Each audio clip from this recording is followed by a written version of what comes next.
Dobrodošli na kanal Glas javnosti, a ovo je emisija Glas života. Danas sa mnom i sa vama, naravno, Siniša Ubović. Dobrodošli.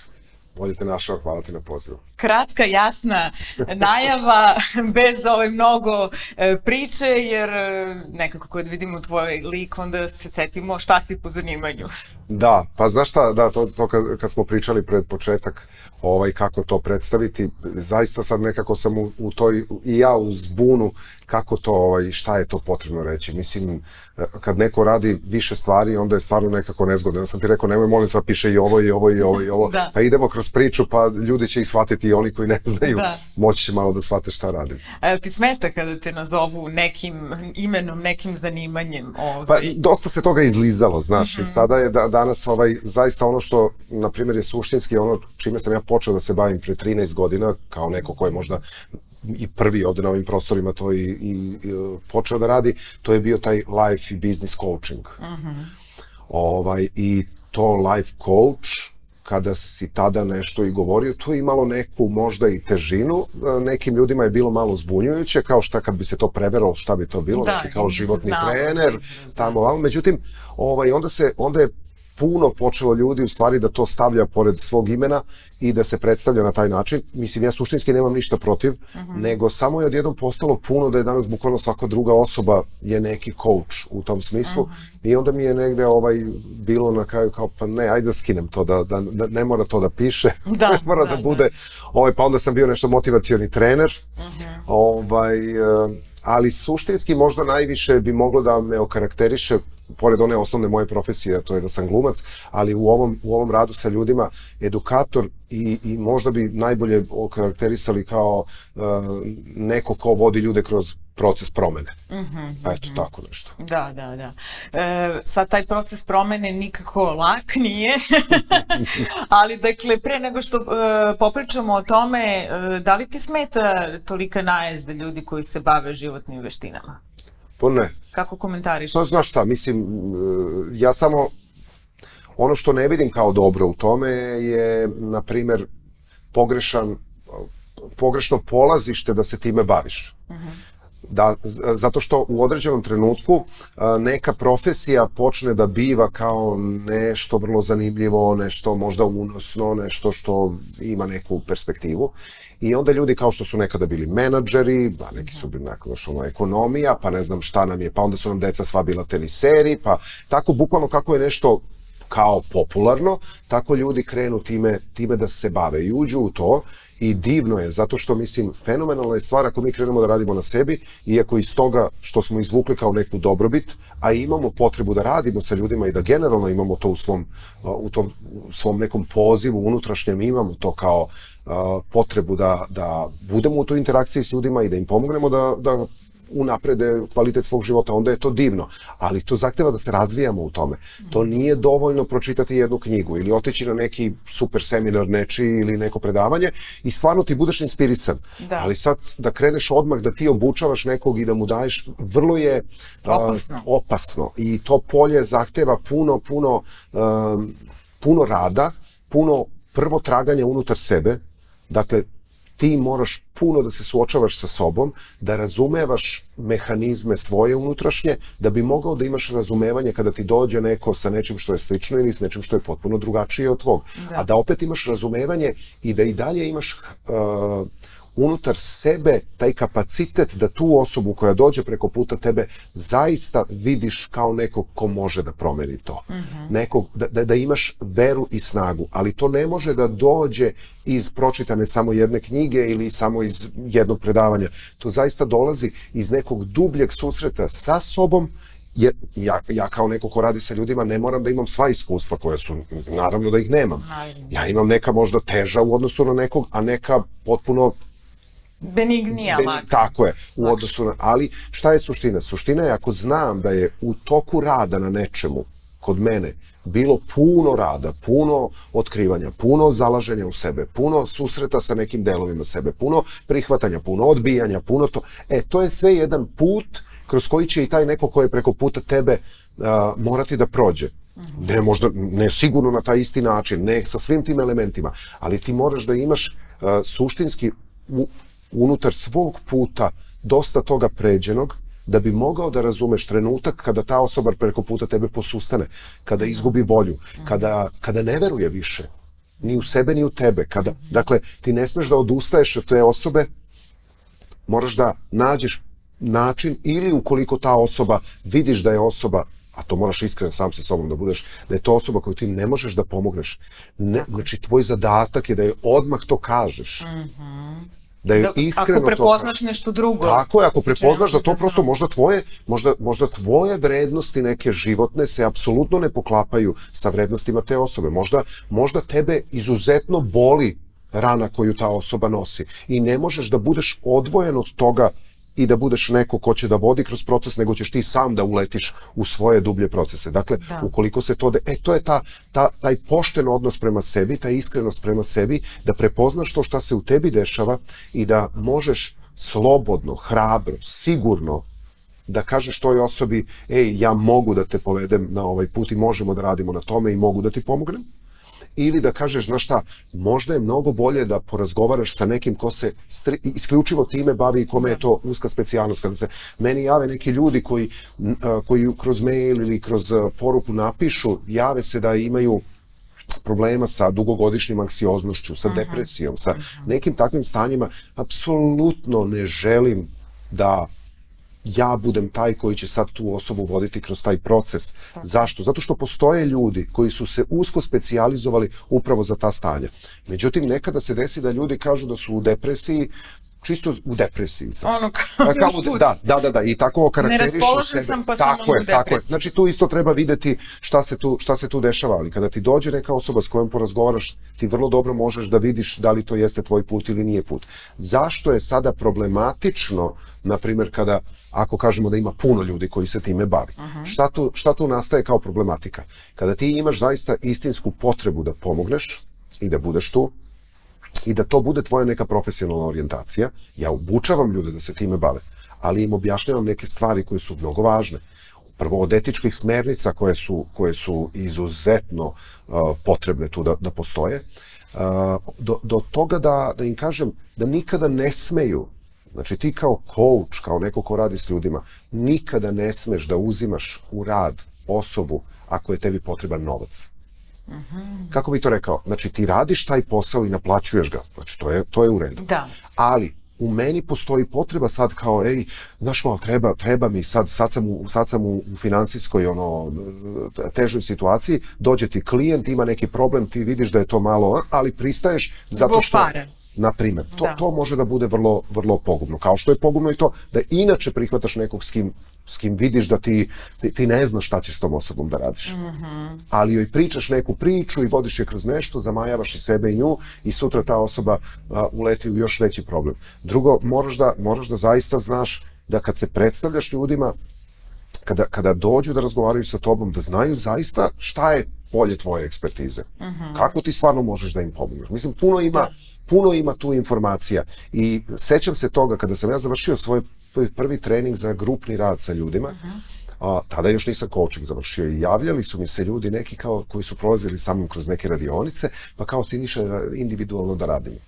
I nisam to uopšte prihvatao i u jednom trenutku mi se jedna žena javila kao neke individualne konsultacije. Ja kažem, ne znam kakve, pa eto, samo bih htjela da porazgovaram. I mi smo porazgovarali, jedan susret, dva susreta, to je bilo super i ja sam samo video da ja jednostavno ne znam sad šta ću sa tom osobom, jer ja nemam alate dalje. I ja sam joj rekao, znaš šta, ja još uvek nisam spreman za rad 1 na 1, ja vidim da ja mogu tebe da provedem kroz već neke vežbe koje postoje u okviru programa grupnih koje radim, ali mislim da ti je mnogo bolje da prosto porazgovaraš s nekim ko bi tu bio. Tada nije bilo puno ni ljudi s kojima je ona mogla u tom trenutku da razgovara i onda smo sačekali. Ja sam posle nekih godinu dana kad sam završio coaching, to je na primjer bio moj prvi klijent. Ona je želela jako da radi sa mnom i stvarno je bio divan proces, ali šta je isto i tu važno? Ti kad radiš sa ljudima individualno moraju da znaju koliko će to da traje. Coaching ne može da traje u nedogled. Da, pa dobro, kao ni psihoterapija. Pa psihoterapija i može, psihoterapijski ljudi mogu dugo godina. Ja sam mislila na ono 50 minuta. A ne, imaš tu odrediš to vreme, ali suštinski coaching, generalno kada radiš s ljudima, coaching je nešto što mora da ima neki početak i neki kraj i da znamo da se dogovorimo oko tog okvira i da onda vidimo da možemo da pratimo rezultat, da vidimo da li tu ima napretka ili nema. Pa ako stoji, da li stoji zato što nismo našli pravi put ili zato što klijent ne radi to što smo se dogovorili. Mislim, ima puno elemenata, zato je to uleteti u to i kao bavim se time, čoveče, mislim, baš puno ima stvari. Da, i nekako je najezda upravo takvih ljudi. Sad, s druge strane, imamo psihijatre, psihoterapeute takođe koji vas kude, odnosno negde su protiv čitave te priče. Kako na njih gledaš? Šta njima možeš? Ne znam šta da ti kažem, sve što čovek treba da ima u svesti šta se zaista dešava oko njega, ali sa druge strane čovek nekako treba da prati svoj put i da ide tim svojim putem. Biće uvek i onih koji će to jako pozdravljati i biće onih kojima će to smetati. Meni se nekada čini da mnogi ljudi koji, eto tako, iz tih oblasti koji imaju tako neki negativan stav prema tome, da to prosto samo nisu malo dublje zašli u to šta tačno ta osoba radi. I zaista ti sad stvarno imaš sigurno 1000 nekih ljudi koji ne rade to kako treba, ali ne smemo ni da zaboravimo da ovde ima i mnogo ljudi kvalitetnih koji to jako dobro rade. Vrlo savesno, vrlo, znači, a priori odbiti nešto zato što ti je nepoznato i zato što misliš, pa sad šta će sad taj life coach da priča nekome kako on, kad ja sam, čoveče, ja vrlo svesno znam kada je potrebno i vrlo odgovorno pristupam tome da uputim osobu kod psihoterapeuta i kod psihologa. Mislim, to je, kako kažem, moja supruga je psihoterapeut. Dakle, kako kažem, mislim, to su različita polja delovanja. Ja nemam razloga da se mešam u to, zato što nešto što može psihoterapija da uradi, coaching ne može. Meni kada se neko javi za to, ja kažem, mnogo će vam biti bolje da prođete kroz terapiju, da prođete kroz rad sa nekim ko će da vam pomogne da otklonite prvo to, da radite na tom svom stanju, pa posle u dogovoru sa tim svojim terapeutom vidite da li je coaching nešto što vam on preporučuje. Da. Jer meni zaista nekako je najvažnije da ta osoba koja dođe da od mene dobije ono najbolje. I ako ja mogu da pružim to najbolje, ako je to osoba kojoj zaista trebaju neke životne veštine, koje treba malo da vidi kako će na poslu da reši svoju komunikaciju sa nekim, kako će da postavi neki svoj cilj i da istraje na tom putu. Ako je to osoba koja je prosto zbunjena, ne zna kojim putem da krene u ovom trenutku, to su ljudi kojima ja mogu izuzetno da pomognem. Da. Ako je to neko ko je 3 godine u jako lošem psihičkom stanju, ja zaista mislim da nema potrebe. I zato mislim da coaching i terapija, da te grane treba da se dopunjuju. I to je svuda u svetu vrlo prisutno. Dakle, da neko ko je terapeut zna da njegov klijent pored te terapije ide i na coaching kod nekoga, naravno uz dogovor, i to je nešto što je fantastično. Zato što ne možemo samo da se bavimo prošlošću i bolom i ranama, ne možemo isključivo da budemo okrenuti ka traumi, nego mora da postoji taj fini balans, ali ne može osoba koja je u izuzetno teškom stanju, kakvi crni ciljevi, kakve crne komunikacijske veštine, kakve postavljanje finansijskog prosperiteta, dakle, to nije tema u tom trenutku, mora da se to dobro zna. I zato ja mislim da bi trebalo da budu ljudi iz te sfere otvoreniji i da shvate da zaista ovde ima isto tako mnogo kvalitetnih stvari koje ljudima mogu da pomognu. Ono što mene raduje, a to je da dosta psihoterapeuta, ali ja sad mislim da onako baš veliki broj psihoterapeuta je išao i završavao neke coaching modalitete.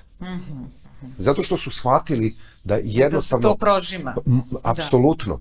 To je nešto što mora da dopuni tu priču. I za mene je to najdragocenije kada mi se neko javi i kada stvarno postignemo neki rezultat i kada posle kaže kako je, na primjer, neko s kim radi već dugo, psiholog, psihoterapeut, kako je rekao kako je fantastičan taj spoj. Ali to su ljudi koji su otvoreni i koji zaista vide vrednost u ovome. Mislim da je generalno, nevezano samo za ove profesije, da je, mislim, suština u tome da stvarno budemo otvorenog uma i otvorenog srca.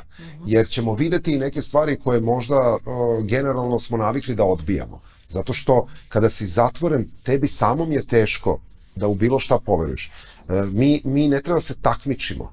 Mi ne treba da budemo, znaš, kao, ja sam bolji za tebe, a nije on. Da. Meni kada neko kaže da radi sa nekim drugim ko se bavi ovim čim, kažem, fantastično.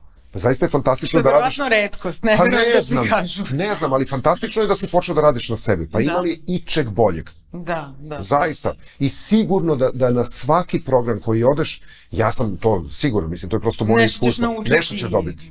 Nešto ćeš dobiti. Možda će to biti više nego što si očekivao, možda će biti manje od onoga što si mislio, ali nema šanse da odeš a da ne doživiš nešto što će da inicira neku promenu u tebi. A makar to bila da prepoznaš koji put nije tvoj. Da, ili koji problem imaš. Tako je. Da. Kada kažemo glas života, kakve su ti asocijacije prve? Pa na tvoj unutrašnji glas, na unutrašnji glas, na onaj glas koji je u meni uvek i koji me neprestano podsjeća na prave stvari, koji mi neprestano govori o tome kojim putem da krenem. To je onaj glas koji nekad čujemo, nekad se pravimo da ga ne čujemo.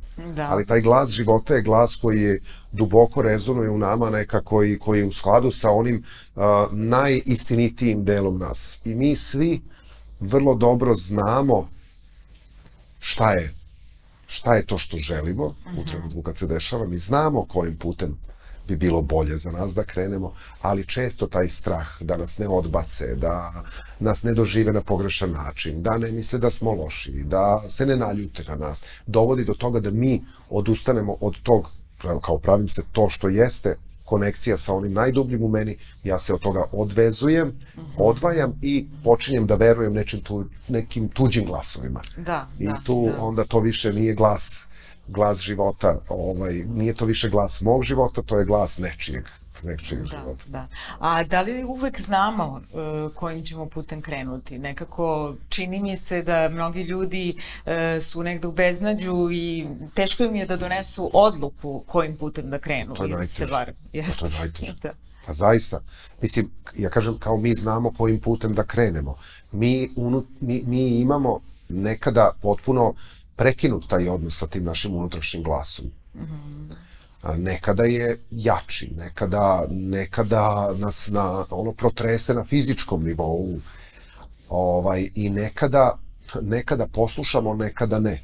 Ali vrlo često kada se nađemo upravo u toj nekoj situaciji gde je neka promena potrebna, nama je potrebno tada da porazgovaram možda s nekim i dobro je da imamo neko ko će da se distancira od toga i da ne bude emocionalno upleten u to. Da pogleda s druge strane. Sa druge strane i da nam kaže, evo, ova priča ima ovo, ova priča ima ovo, ova priča ima ovo. Hajde da vidimo sad gde se ti najviše nalaziš.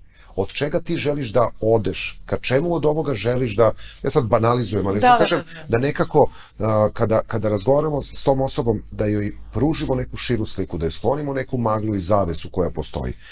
Doneti odluku i rešiti kojim putem je za mnoge najteža stvar koju pravimo. Kada pogledam sebe i svoj život, znam koliko mi je bilo teško da donosim odluke. Koliko mi je bilo lakše, na primjer, da odluku svoju o svom životu prepuštam nekom drugom, jer onda posle mi je mnogo lakše, znaš, ono kao nisam uspeo, nema veze. Nisam ja kriv. Ali nisam ja nekako kriv. Čak ne i zato da bi ja nekog krivio, nego neko mi je lakše, dobro je, nije baš do mene. A u stvari od tog nije do mene, mi pobegnemo zaista od sebe. U stvari treba da bude sve do tebe. Treba da tvoja odluka bude tvoja.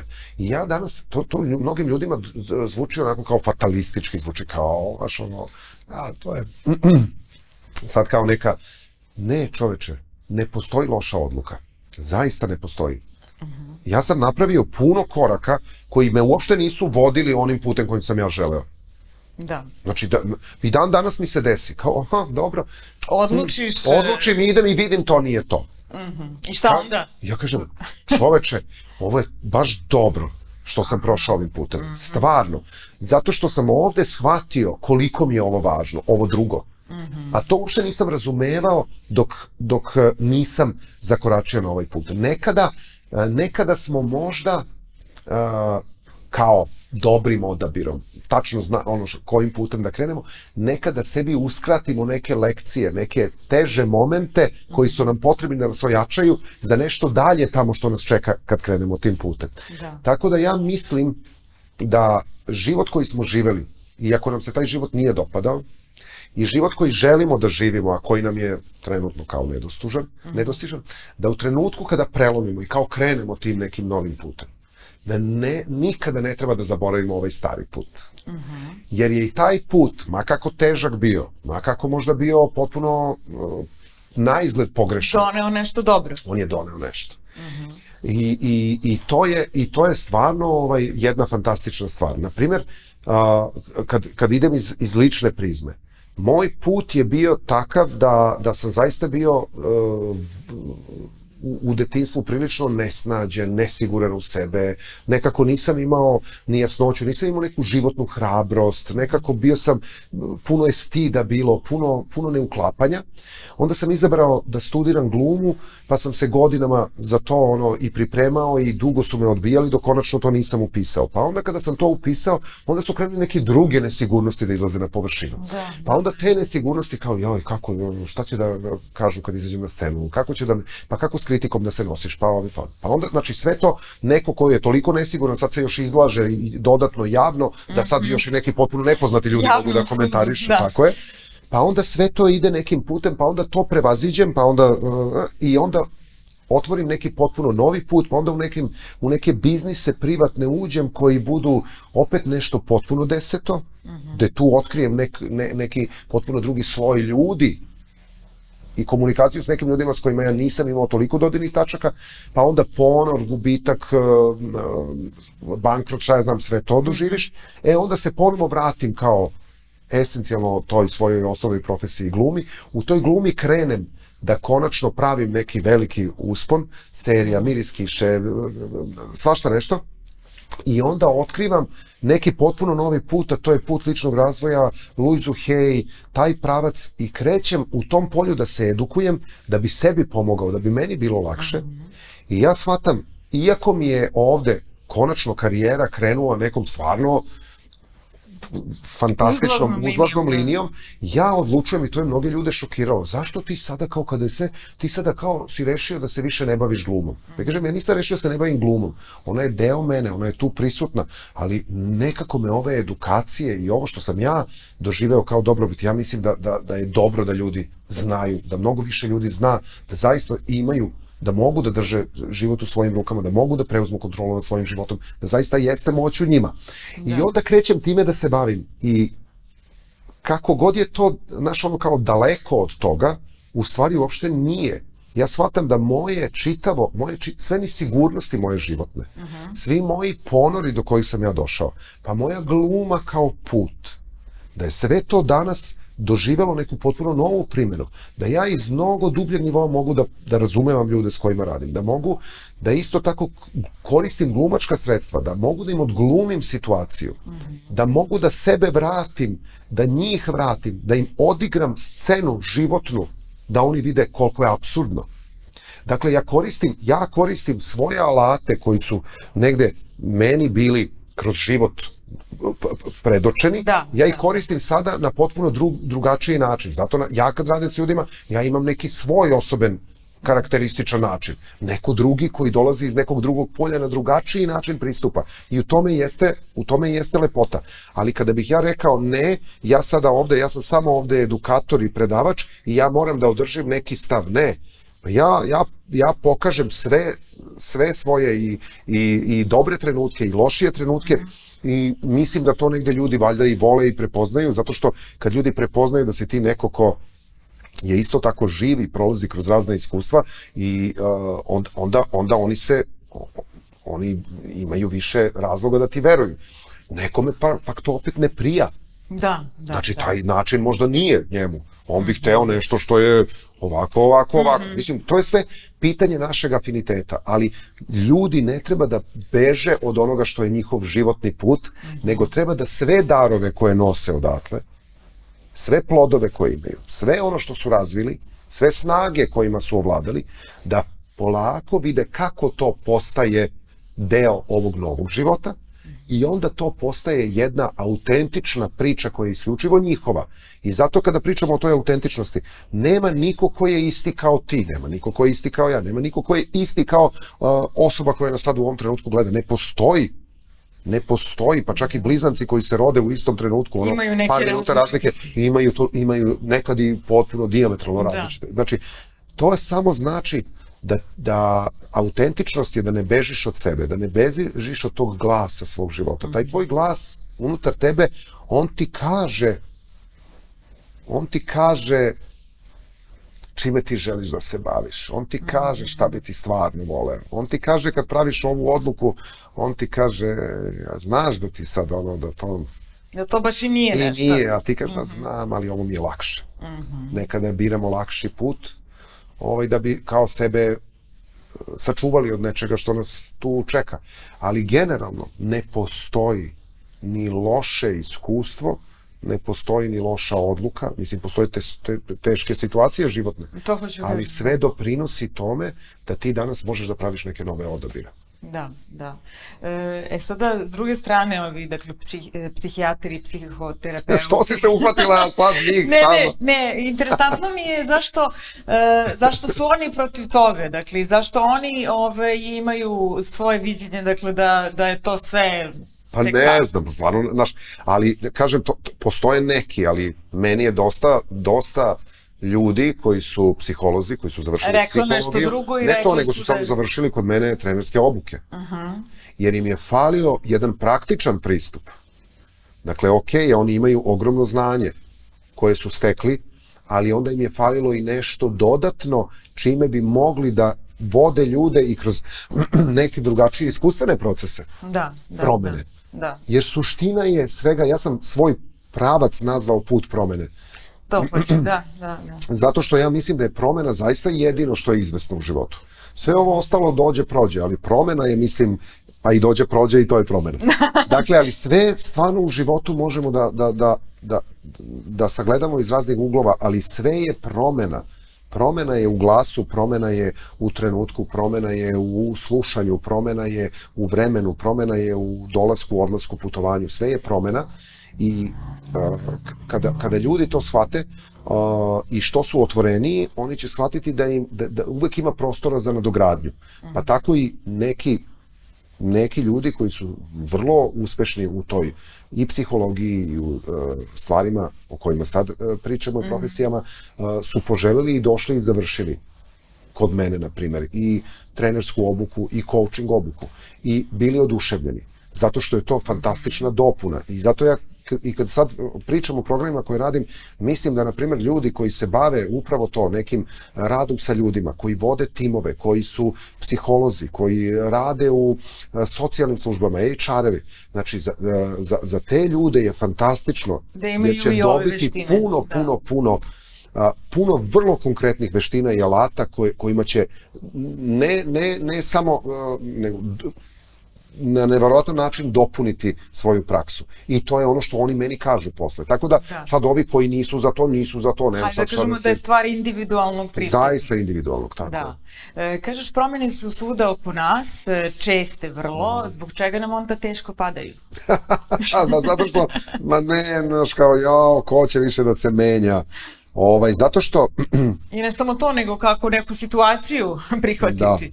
Zato što smo po prirodi, nama je važno nekako da budemo, znaš, da je sigurno sve, znači ta sigurnost nam je jako važna kao jedna od ljudskih potreba, znači da budemo sigurni, da nema puno trzavica i potreba da preživimo, mislim, i sve što je promena bukvalno aktivira tvoj mod za preživljavanje. Znači, da li ću preživjeti ovu promenu?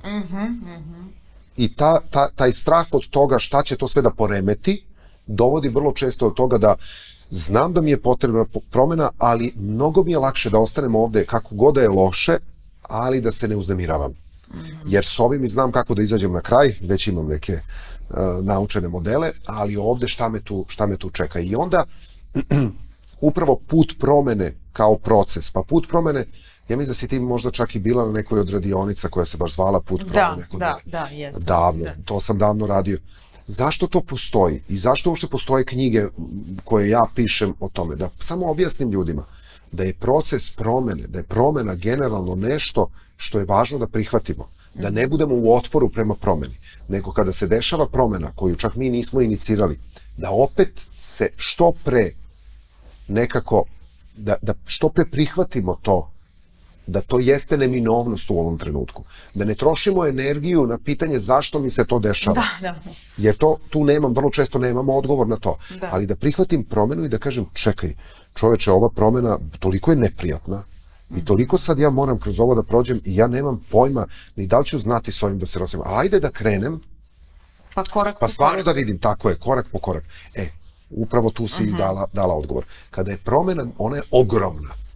I mi je vidimo kao nešto i u stvari kad odmaknemo, tako je, kad malo odmaknemo, kad raščlanimo tu čitavu stvar na neke sitnije, manje korake, manje radnje, kad ne razmišljam samo o tome, evo kao ovo će da traje 3 godine, čekaj, ali današnji dan traje, ajmo da vidimo ovaj današnji dan,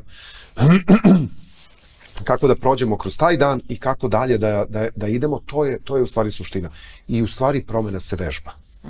Dakle, ti kroz promenu ideš i vežbaš, da se navikavaš na to. Da se navikavaš, a zašto? Mislim, ti ideš kroz promenu stalno, mi idemo stalno kroz promenu, ali često nam ne prija. Ali kada idemo svesno kroz promenu, onda ja vežbam i navikavam se na to da je dobro da uradim nešto na nov način. Šta znači ići svesno kroz promenu? Idem svesno, znači vidim da je promena u pitanju i neću da joj se opirem. Nego ću svesno da idem i da vidim šta ću ja da dobijem od ove promene. I reću svakako da dobijem nešto. Šta meni ova promena donosi? S kojim delom sebe ja treba da se suočim? Šta to treba da naučim što je do sad nisam teo? Šta to treba da vidim i priznam sebi što godinama odbijam da vidim? To su fenomenalne stvari. Pa to je suština ličnog razvoja. To je suština rada na sebi. Jer to kad krenem da radim na taj način, ja u stvari svaki put i kroz sve što se dešava osjećam sve više i više snage, volje, motivacije i želje da istrajem. To ne znači da će sve biti lako, mnogo toga na tom putu neće biti lako, ali će donositi stvari i lepote u kojima ću ja početi da uživam i koje će za mene postati u stvari moje neke medalje koje sam sticao na svom životnom putu. Medalje koju sam stekao za hrabrost koju sam pokazao, za istrajnost, za potrebu da jasno iskomuniciram, da budem iskren, da budem otvoren, dakle, ima puno elemenata. I to se sve, ja sam to posle i kroz knjigu Jači od bola i kroz ostale stvari vezao puno i kroz trčanje puno nekako otkrivao i nalazio tu poveznicu, jer zaista sad posle nekoliko istrčanih maratona od 42 km, ja stvarno, kada se setim sebe sa prvih 500 metara ili 1000, pa do toga da dođeš, to je zaista jedan ogroman put promene. Ogroman put prevazilaženja sebe, bolova, straha, neprijatnosti, treme, želje za odustajanje. Dakle, sve to je bilo tu i ti si istrajao. Podrška koju pružaš drugima, koji tebe pružaju, otkrivanje toga koliko stvarno možeš. Ti zaista nisi ni svestan, čovjek nije svestan. Evo, drago mi je da sam ušao u to trčanje i da sam imao to kao iskustvo. Sećam se, kad je prvi polumaraton, kad sam imao, to sam sinoć sa jednim drugom sedeo i pričao, ja sam imao tremu kada sam izašao ujutru da trčim. Treba kad počnem sam imao tremu. Kao u pozorištu. Bukvalno, to je sad nešto potpuno da ću uspeti. Jer nikad do tog trenutka najviše što sam istrčao bilo je 17 ili 18 km. Sad treba 21. I onda posle 2-3 godine takvog trčanja, 4, već ne znam koliko, odlučim se da idem na maraton. To postaje potpuno nešto novo. Sve borbe kroz koje si prolazio sa sobom u 21 km postaju potpuno drugačije kada posle 21 km nastaviš da trčiš. Onda, kada se desi na 32. 3. to da bukvalno ti celo telo blokira, da su noge kao olovo i da nema dalje, ti ne znaš da li bi plakao ili bi, ne znaš šta će sa tobom da se desi. Tu su treneri važni. Da. Dobra metafora. Zaista, zato što te oni vode I mene moj trener vodi i kad smo na treningu došli da dođemo da dotaknemo tih 32, 33, on kaže, pazi, ovde te sad čeka to. Tu te čeka to. I samo ćemo da se probijemo. I onda kad je nastao taj trenutak, kada je bilo ono, idemo dalje. I taj glas koji je pored mene, taj neko ko veruje u mene, taj neko ko je bio tu i zna da me to čeka, je meni pomogao da ja to prevaziđem i da budem spreman za to. To je upravo to, kad vodim ljude kroz proces promene. Znam da ćete se zakucati u nekom trenutku. Znam da nećeš moći dalje. I koliko će u stvari biti teško, dakle, nije instant rešenje. Tako je. Bude i ovakvih i onakvih dana. Tako je. Kažemo promena, s druge strane tvoja knjiga, jedna od knjiga, se bavi oproštajem na neki način i mnogi ljudi do smrti, nažalost, ne oproste neke stvari, ne pomire se sa nekim bliskim ljudima. Koliko je zapravo teško praštati? Sad, dakle, i tvoju knjigu kada pročita čovek, svakako će imati neke benefite, ali koliko je teško oprostiti? Izuzetno može da bude teško. Naročito ako se držimo tog događaja i tih ljudi kao uzroka svih nedaća u našem životu. Ako dugo nosimo to kao svoju prepreku životnu, bit će vrlo teško da se odvojimo od toga. Zašto? Zato što smo oko čitavog tog bola praktično mi kreirali svoj identitet. Mi smo bukvalno, šta ću ja biti bez toga? Onog trenutka kad oprostim, znači da više sve u što sam verovao do ovog trenutka više nije istina. Kao da odlazim od sebe, jel? Kao da odlazim od sebe. Pa kad oprostim, teško mi je da oprostim, zato što se plašim da ako oprostim, kao da ću da opravdam nečije loše ponašanje. Kad oprostim, kao da ću da kažem, nema veze. Ne, to je sve pogrešno. To su sve pogrešni pogledi na opraštanje. Mi ne opraštamo zbog drugih i mi ne negiramo da se nešto desilo. Mi samo kroz opraštanje sebi pomažemo da se izlečimo, da izađemo iz bola i da nastavimo dalje. Opraštanje je ono što ti daješ sebi, a ne drugima. I kada se desi opraštanje, možda će se desiti da se čak taj neko zaista i promeni i da promeni svoj, ali to nije nešto što je naša tema. Da. Kada istinski oprostimo, neće više da nas boli. I to je u stvari suština. A sve ovo ostalo što dođe samo će da bude plus. Ali kažem, mi opraštamo zbog sebe. Dakle, da mene više to ne zanima. Ja više nisam vezan za to. To jeste deo mog iskustva. I možda će sutra biti inspiracija koju ću ja preneti nekome. Ali neće biti nešto zbog čega ja stojim ovde i završavam u depresiji, u nelagodi, u nekom stanju iz kog ne mogu da izađem. Ali sad šta je isto vrlo zanimljivo kod opraštanja? Opraštanje kada se izdvoji kao tema samo po sebi, ono može da bude zaista onako pre bih umro nego da oprostim. To često čujem kod ljudi. Siniša, ja mislim da bi mi lakše bilo da umrem nego da im oprostim za ono šta su mi uradili. To nije redak slučaj. I šta je u stvari ključno? Naprimjer, kad vodim radionice i kad radim sa ljudima, naprimjer, radionica Promenite misli, promenite život. Ona ide tako da te vodi korak po korak. Opraštanje dolazi tek na kraju. Zato što mora da se skine toliko slojeva, da se probijemo do toga. I onda krenemo da vežbamo opraštanje. I praktično kada prolazimo kroz radionicu, ljudi vežbaju kako se oprašta. Vežbaju sa manjim stvarima. Postoje vežbe, tehnike gde ti malo po malo otključavaš, skidaš sloj po sloj i do nekog nivoa ćeš doći u tom procesu, pa će ti onda trebati neki drugi proces, pa treći, ali suštinski važno je da shvatiš neophodnost toga.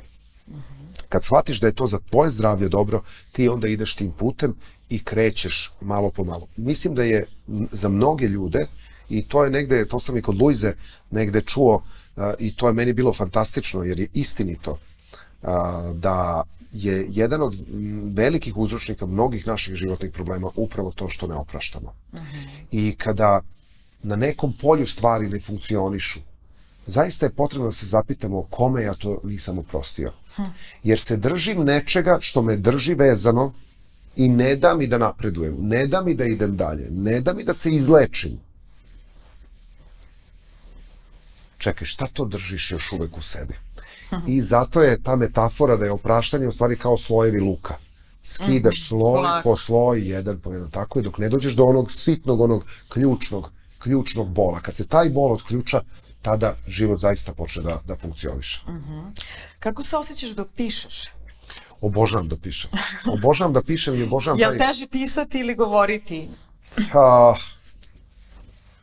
Sad si mi postavila dobro pitanje. Da li je teže pisati ili govoriti? Znaš šta, govoriti je teško kao ideja dok ne počneš. Znaš, a pisanje je baš neki intiman čin gde si ti sam sa sobom i gde možda na najbolji način možeš da potpuno onako filigranski obradiš misao, ideju, da je vidiš iz mnogo uglova. Kada krene govor, kada krene priča, opet je to neka druga vrsta nadahnuća i inspiracije, a kad je pisanje, to je nešto što je unutra, to je možda taj glas života koji je tu. O kome pričamo. Da.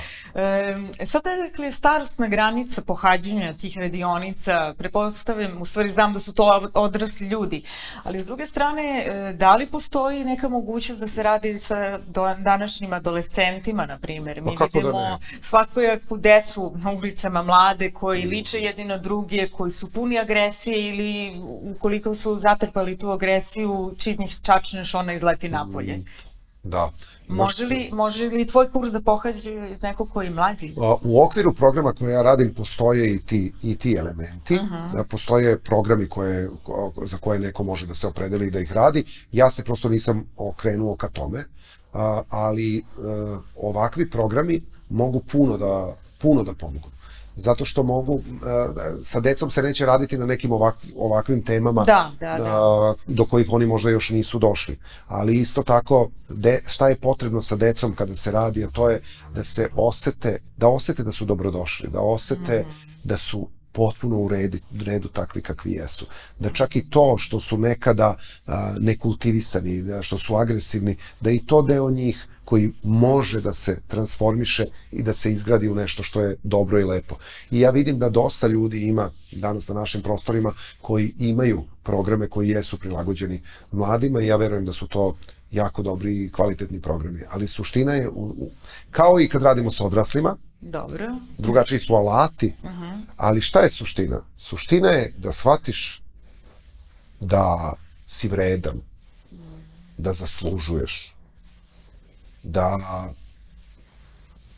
da si prihvaćen, da je u redu da imaš mišljenje, da je u redu da imaš stav.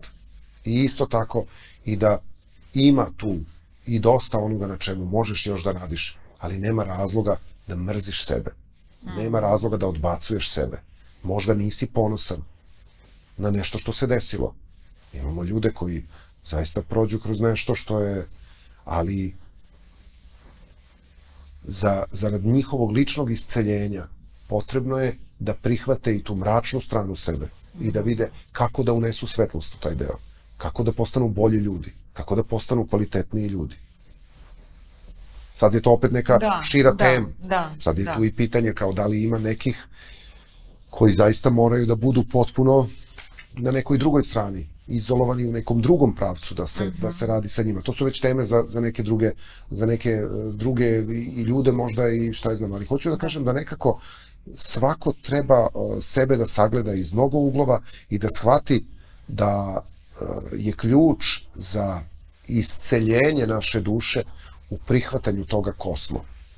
U prihvatanju svih onih fantastičnih stvari koje imamo u sebi i svih onih koje nisu dobre, ali ne samo da ih prihvatim i da kažem to je tako, nego da ih prihvatim kao deo mene i da kažem ovo je nešto na čemu ja moram da radim.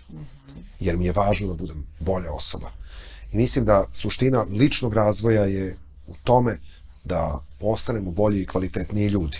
Jer što smo mi bolji i kvalitetniji smo prema našoj deci, prema okolini, prema kolegama, kvalitetniji smo prema roditeljima. I samim tim oni automatski postaju bolji i kvalitetniji zbog onoga što smo mi u taj odnos uneli. Tako da mislim da je na kraju svega toga u stvari suština da iz dana u dan idemo putem u kom ćemo rasti, razvijati se i biti sve bolji i bolji kao ljudi. Da. Kako se ti nosiš sa svojim promenama, sa svojim opraštanjima ili teškom situacijom u onom trenutku kada radiš sa nekim? Dakle, može li se uopšte tako funkcionisati? Kada sam studirao glumu, sad ja puno poveznica nalazim tu. Moja profesorka Mira Banjac je govorila da glumac kada uđe u pozorište, pre ulaska na scenu ostavi kaput ispred. Znači, svoj život ostavljaš tamo negde. Tvoj bol, tvoj problem, tvoju neku situaciju. I to je za glumce zaista onako jedan veliki drill. Znamo za primere ljudi koji su posle, ne znam, nekih vrlo teških trenutaka u toku dana dolazili pa uveče igrali predstavu. Čak i premijere, da. Tako je. Jer je oni koji su došli su u tom trenutku oni koji traže od tebe katarzu, inspiraciju, nadahnuće i tu su da im to daš.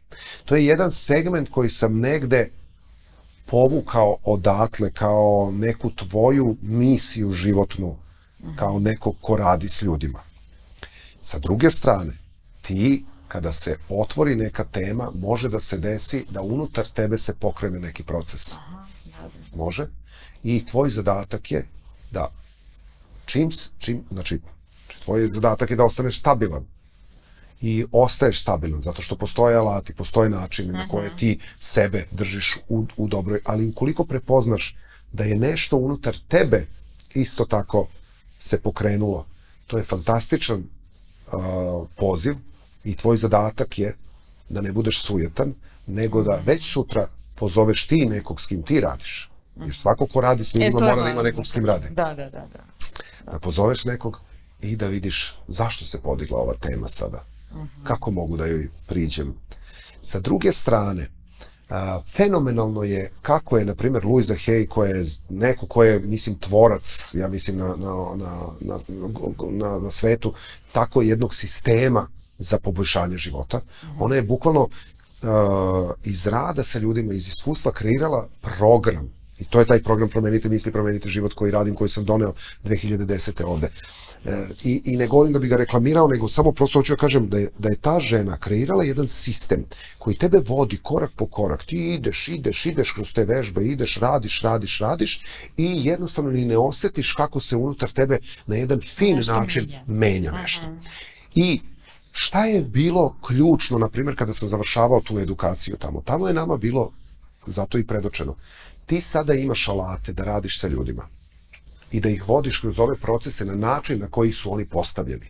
Ne da ti izmišljaš načine. To je za mene bila velika lekcija. Ja kada sam doneo to ovde i ja sam jednostavno znao da je moj zadatak da to očuvam na onaj način i u onom obliku kako je. Tako je. Jer je Luiza rekla, to je meni bilo genijalno, dok radiš sa drugima i dok im pomažeš da iscele neke delove sebe, u tom procesu energetskom ti automatski bivaš isceljen dodatno. Čak i ako ne ulaziš u taj sam, znači čak i ako te to ne dotiče na taj način, čak i ako to nije tvoja tema, proces koji se tu odvija, to isceljenje koje se dešava pojedinačno je nešto što se dešava globalno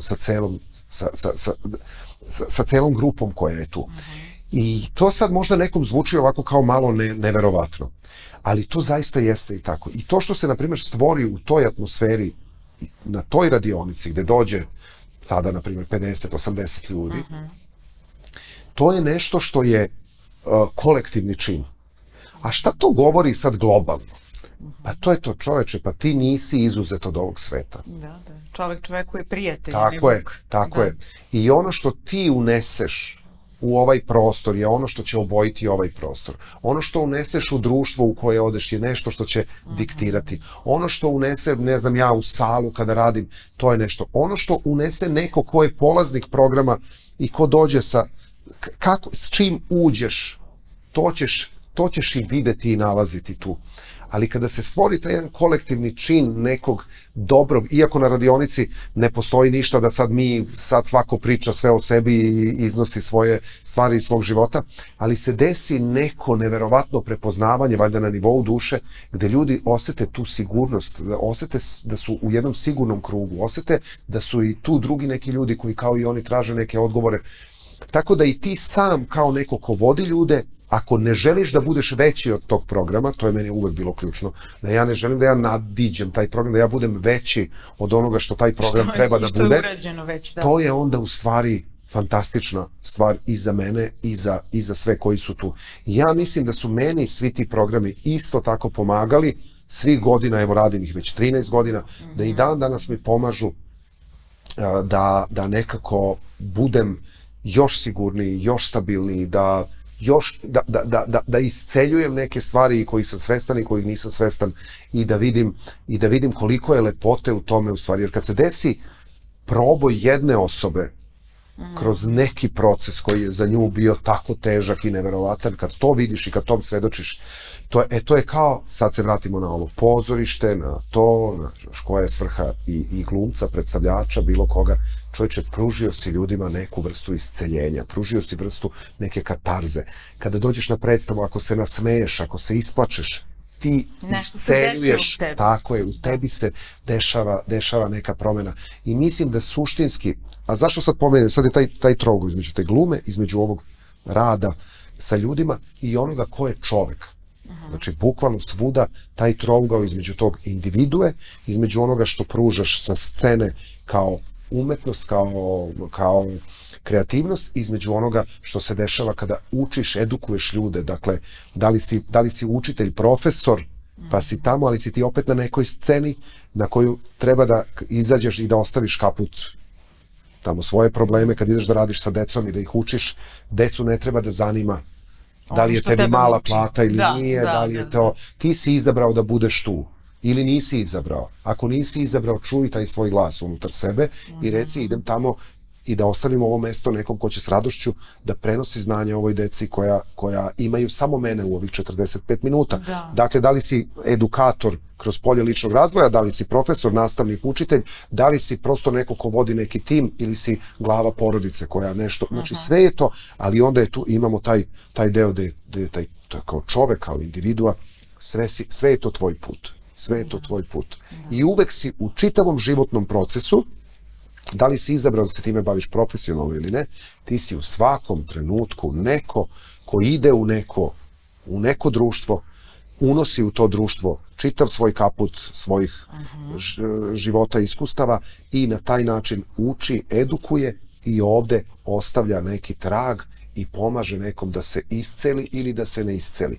Dakle, razmišljajmo o tome šta unosimo tamo gde idemo, razmišljajmo prvo o sebi, šta imamo kao svoje iskustvo i da li tu gde idem, da li je potrebno da nosim svoj kaput i da svima govorim, ej, vidite ljudi, to sam ja, ili samo na osnovu svog iskustva ću da unosim neku potpuno drugačiju i energiju i ideju i rečenicu na to mesto i na kraju ću da dođem i da kažem, čoveče, neko je bio inspirisan nečim što sam ja kao teskobu doživeo možda ili nečim što sam ja kao uspeh imao i taj sad neko postaje bolje se osjeća u krajnjem slučaju. Da.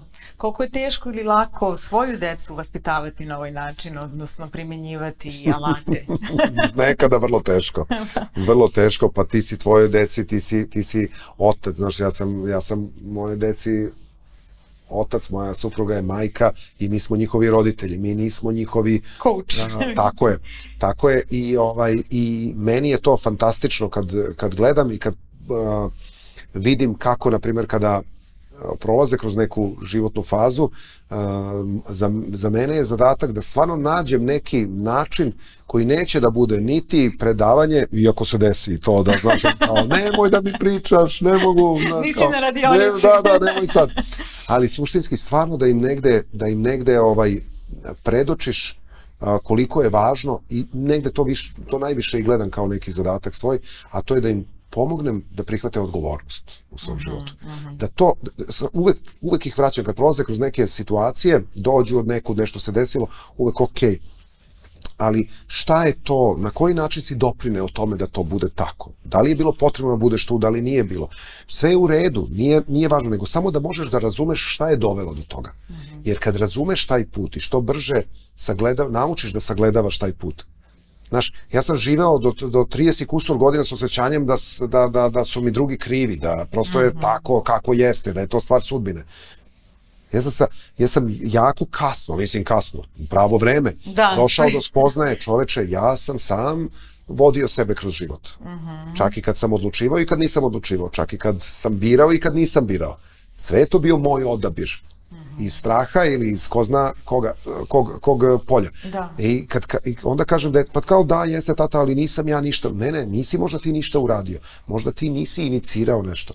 Ali sad je tvoja odgovornost da vidiš kako u sledeći put, u toj situaciji ćeš postupiti, šta ćeš uraditi, da li ćeš prihvatiti, da li nećeš prihvatiti. Dakle, kada bi nas učili to od malih nogu, mislim da bi nam mnoge stvari bile lakše.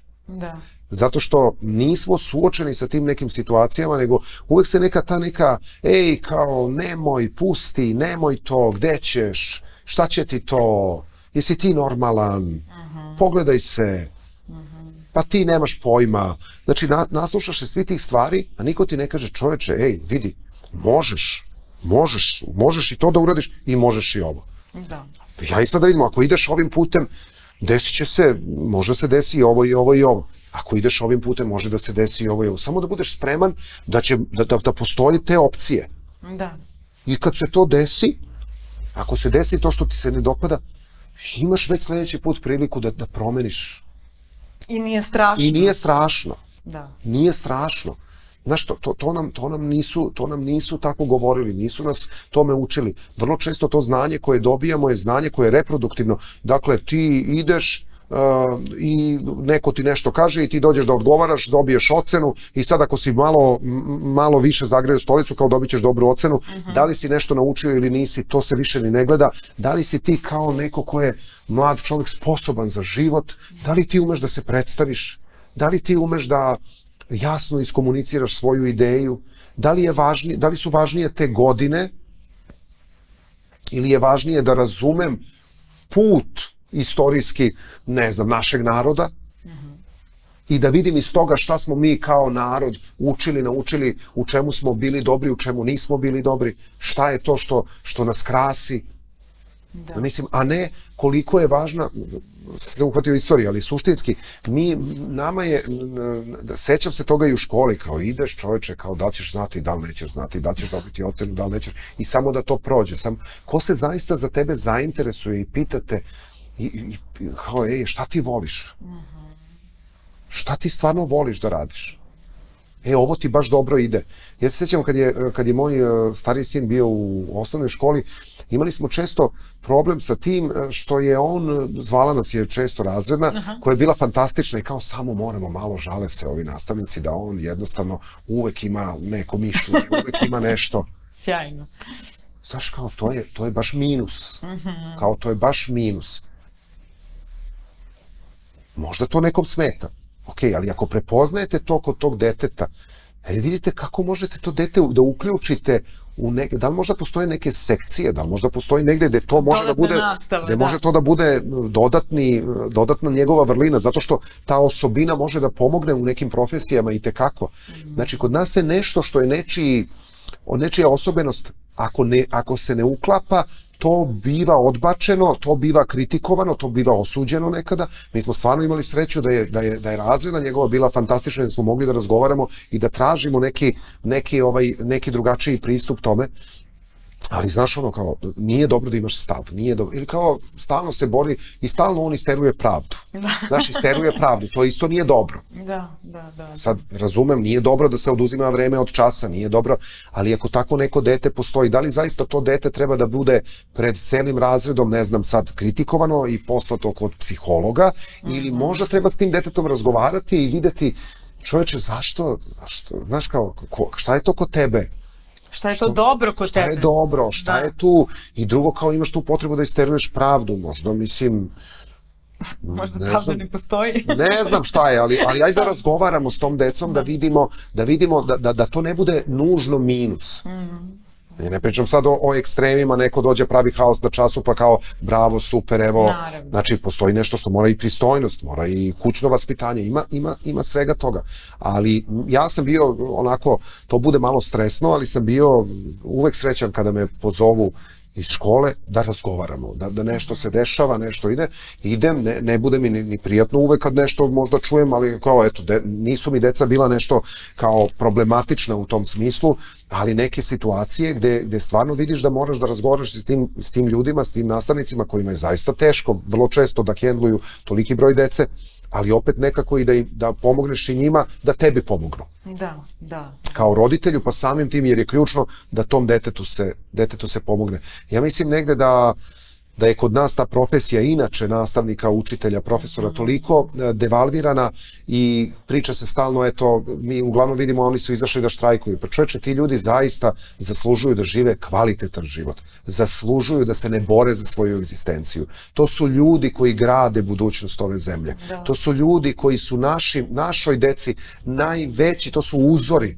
Da li ti ljudi zaista treba da se bore za goli život? Ja mislim da ti ljudi treba da imaju ministarske plate. Ja mislim da ti ljudi treba da imaju najviše pozicije u društvu. Ja mislim da treba da se shvati važnost njihovog uticaja na živote naše dece.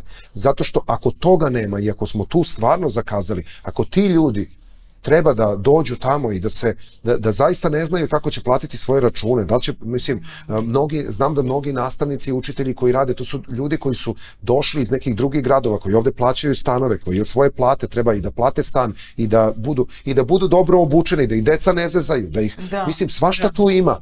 Pa čekajte, pa da li smo zaista nesvesni važnosti onih koji edukuju? Da li smo zaista toga nesvesni?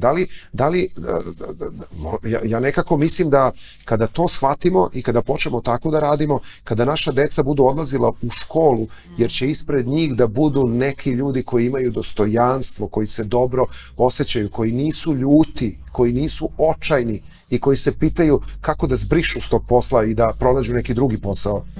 Znaš, kada budu shvatili da je radost, kada se budu prisetili zašto su odlučili da se bave radom sa decom.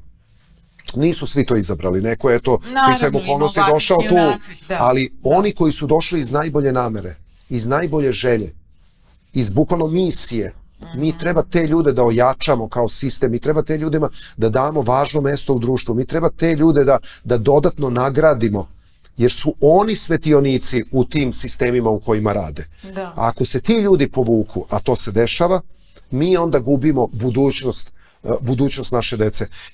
Ja sam presrećan kada odem u školu svoje dece i kada vidim pred sobom, nisu svi takvi, ali često mi se desi da neki od tih nastavnika, zaista s kojima razgovaram, da s toliko ljubavi posmatraju tu decu i toliko im žele dobro i zato i pozivaju roditelje. A šta roditelji urade? Nastavnik pozove dete, a roditelj zapreti nastavniku. Mislim, šta je to?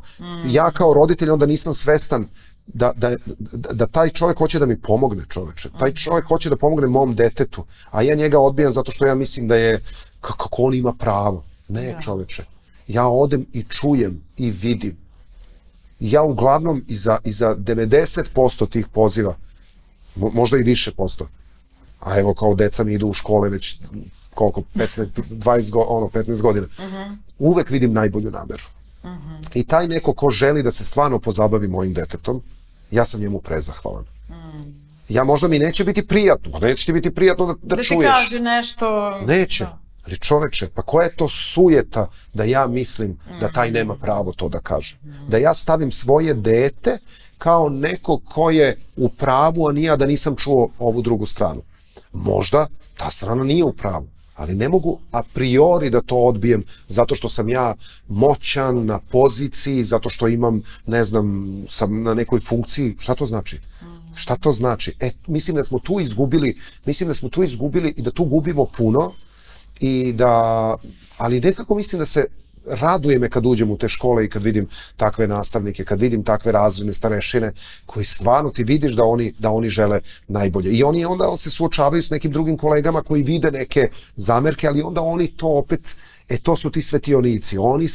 Oni se trude da svojom ljubavlju i posvećenošću to nekako prenesu i na druge kolege. To nije uvek lako, njima je jako teško, a pritom imaju i 30 dece u razredima, ogromne razrede u kojima deca ne stignu, mislim, mnogo toga ni da urade, ni da... Ali evo, odosmo i na neku 10. temu. Pa dobro, ali vrlo važna i aktuelna danas. I lepa. Mislim, lepo bi bilo da shvatimo važnost nastavnika, učitelja i profesora. Ja verujem sada ljudi neki koji nas prvi put gledaju razmišljaju o tome da načine promjenu u svom životu. Šta možemo da im kažemo? Samo hrabro i ne bojte se onoga što dolazi, jer imate kapacitet uvek da se nosite sa svim onim na što naiđete na putu. I promjena nije strašna. Promjena može da bude izuzetno zabavna ako je tako pristupimo. Hvala ti puno, Siniša, na ovom razgovoru. Hvala i vama i ostanite uz kanal Glas javnosti.